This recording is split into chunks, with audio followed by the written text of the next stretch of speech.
Welcome back to Arise Prime Time, where we offer perspectives on the news and talking points of the day. I'm Charles Aniegolu.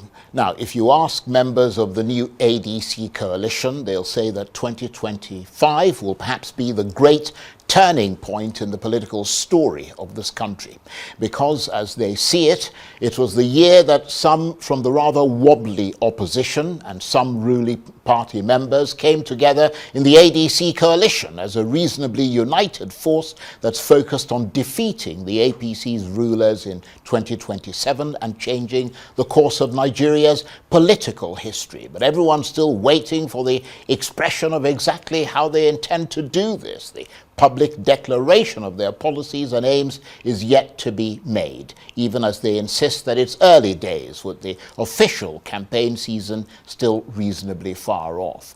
But they've dared the APC, and the challenge to a duel has been declared. The question is, do they have a better chance of defeating President Tinubu this time than last time when he wasn't in office? Or does Mr. Tinubu have a better chance now, given that he's already in office and seeking a second term? Well, for more on this, I'm joined now in the studio by the political commentator, author, and social media influencer, Rina Omokri. Thank you very much indeed for coming in. Thank you for having me, Charles. You've been traveling, haven't you? Yes, I have. I mean, you've got a lot of energy, mate. I mean, because coming from one time zone to another and being able to kind of go through the day, that is impressive.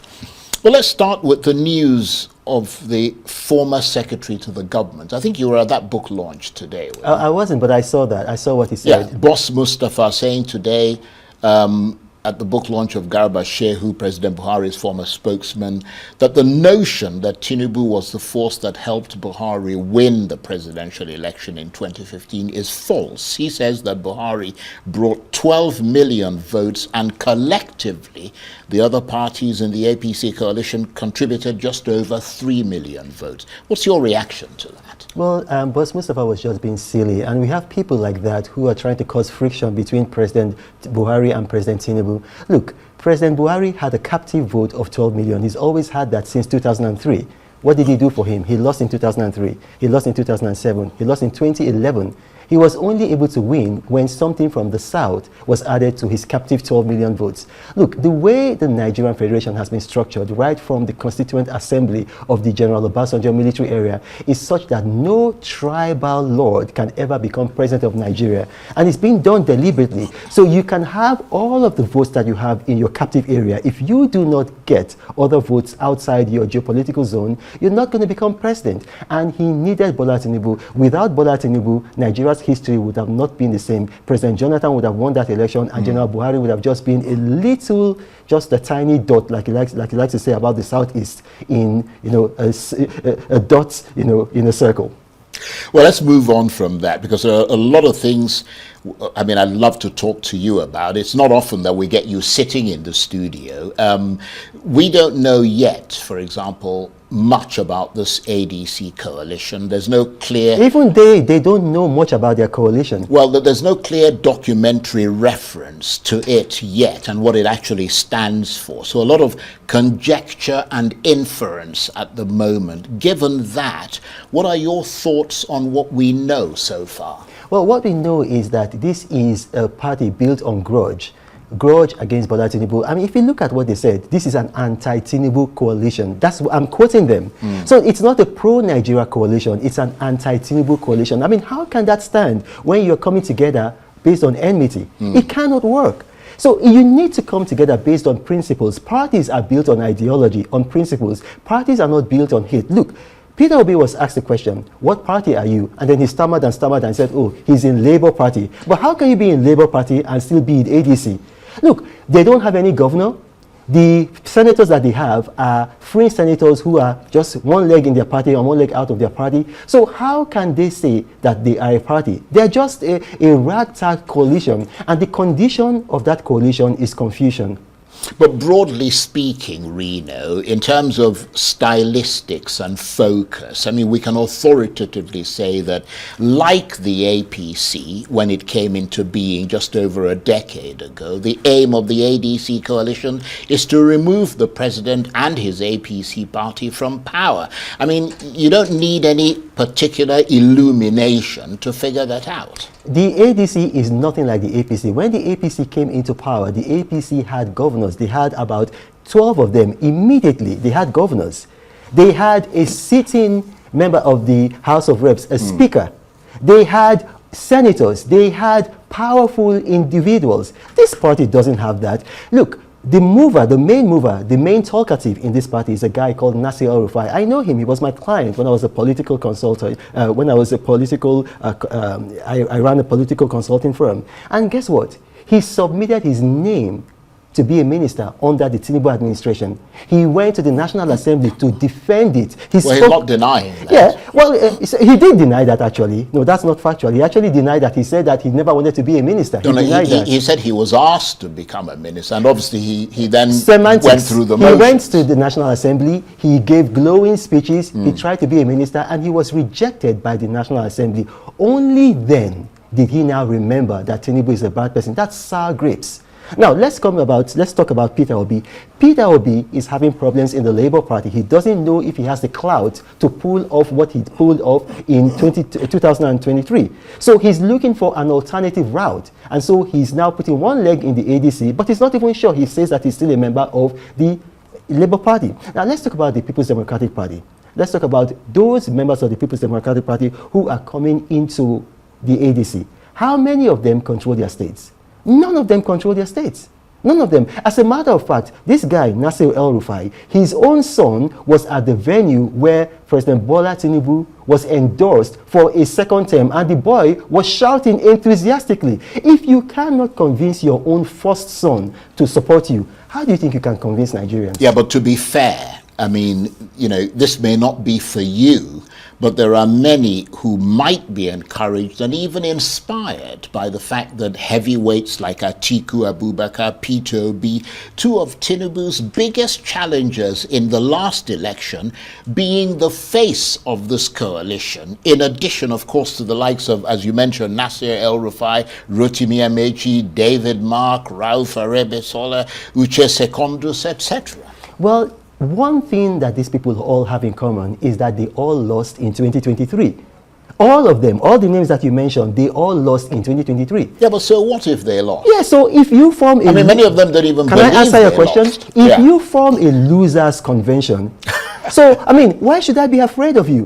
You're forming a losers convention. I mean, why should I be afraid of you? It happens all the time. In the United States, we see people forming a losers convention. When you gather negative thinkers together, there's more negativity. Right. Well, that's one way of looking at it. The other way is that there is a certain logic behind it. They don't want to split their vote, which collectively beat Tinubu hands down in 2023. I mean, Tinubu got 37% of the vote. Atiku and Obi combined got 54%. So on that score, would you concede that they appear to have learned some lessons from the last election, because both Atiku and Obi feel that they might have won on a joint ticket in 2023? That means you're not up to date. Because in his last interview on channels, Peter Obi said, and I'm quoting him, "I will contest the 2027 election." But a joint ticket, let me just make this point. A joint ticket doesn't mean that they're necessarily running that. In other words, that they're combining forces. Yeah, but if Peter Obi says he's running, if Waziri Atiku Abubakar says he's running. Well, he hasn't said that. Waziri Atiku Abubakar has not said he's running.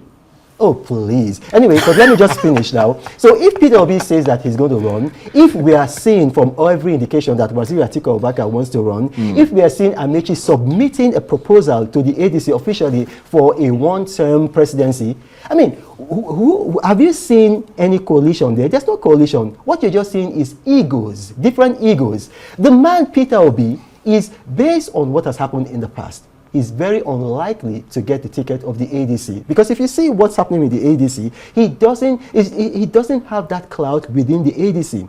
I have a good idea who's likely going to get the ticket. is likely going to go to a northerner. And the man has said, I'm definitely going to run. So what you just said, that premise is wrong. There is no coalition. There is no joining of forces. This is just egos going here, and there. But would you concede, Reno, that with all these people coming together from various parties, both ruling and opposition, this is arguably the biggest shakeup in Nigerian political history since the APC came in, some 12 years ago? But I answered that question already. How can it be a shake-up when you cannot shake up your family? Nasir El-Rufai's son is in the APC and endorsed the president. How can it be a shake-up when you cannot shake up your own state? Tell me, which of these people controls their state? That their governor has gone with them? Name one. You cannot, because it doesn't exist. Rauf Aregbesola in Osun State doesn't control his governor. Peter Obi does not control his governor. His governor is very virulently opposed to him. Nasir El-Rufai has been indicted by the Kaduna State House of Assembly.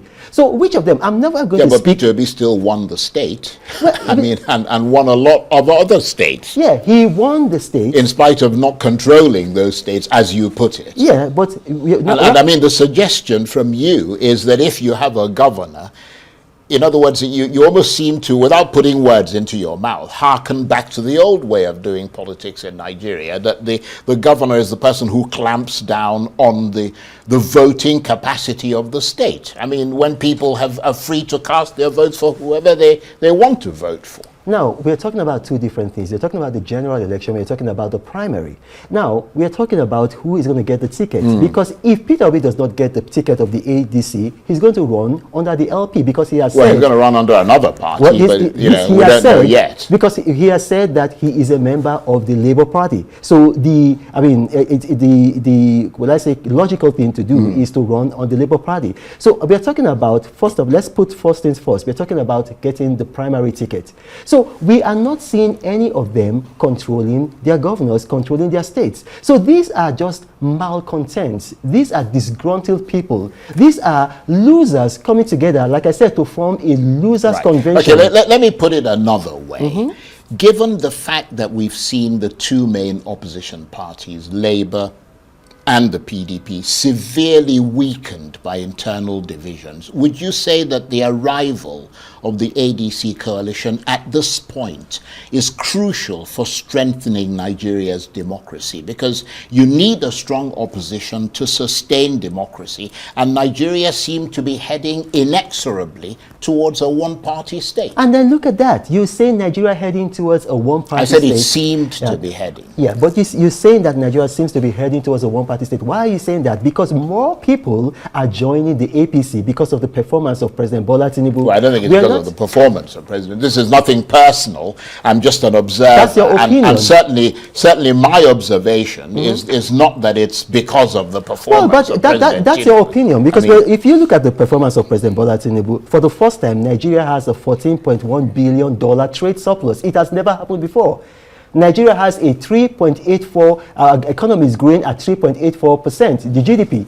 So look, there's growth in this economy. For the first time, we're seeing that states in Nigeria are not owing salaries the way they used to. Because why? The Bola Tinubu administration, after removing fuel subsidy, there's more distributable funds to the states, in fact.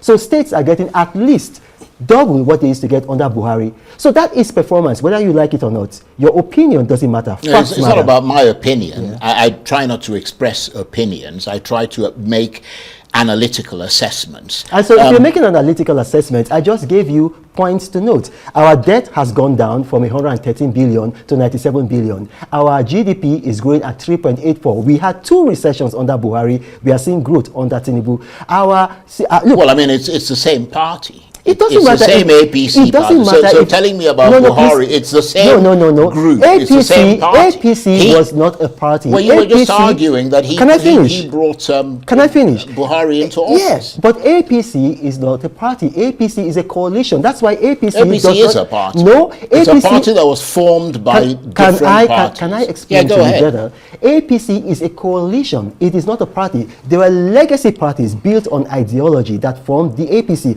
All those legacy parties, they don't really agree together. The Congress for Progressive Change has a different political and economic ideology from the ACN, the Action Congress of Nigeria.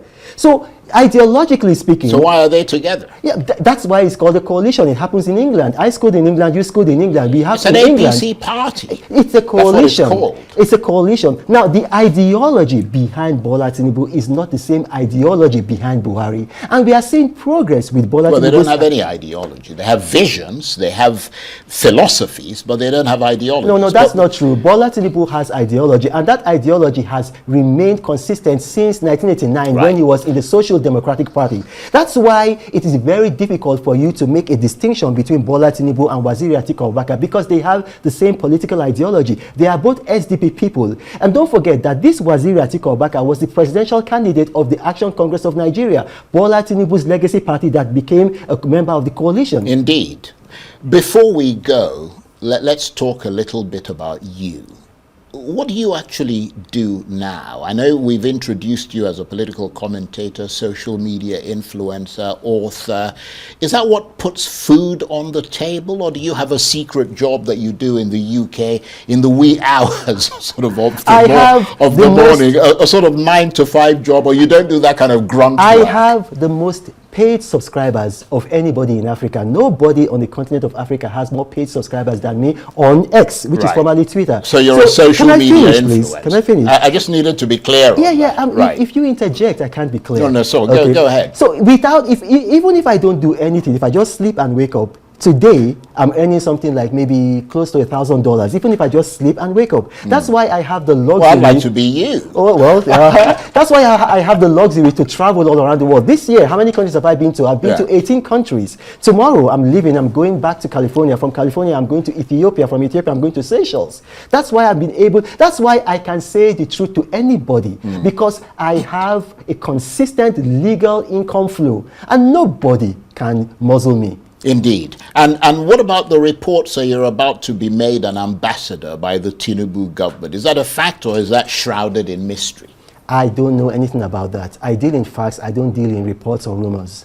Yeah, but I mean, have you heard about those reports? I read it in the newspapers just like you.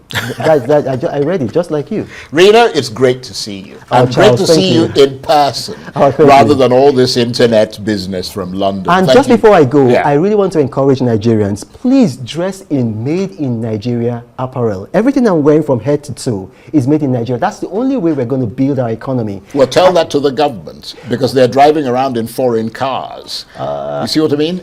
And yet cars are made in Nigeria. Yes, cars are made in Nigeria, and then we're seeing that this administration is also patronizing innocent, not just with the government, also with the military. So we're going to start somewhere. This administration made it possible for a Nigerian carrier to get direct routes to Gatwick Airport and to London Heathrow. So that's part of what I'm talking about. Thank you, Charles, for having me. Yeah, well, what about Tinubu's healthcare? Can he have his medical, sort of his hospital treatments in Nigeria? I'll tell you what you're going to do. Invite the Minister of Information. Let him sit down here and he can answer that question. I like that. On that note, Reno, great to see you, old chap. Thank you very much indeed. Reno Omokri is a political commentator, author, and a very successful social media influencer. Thank you very much indeed. Thank you.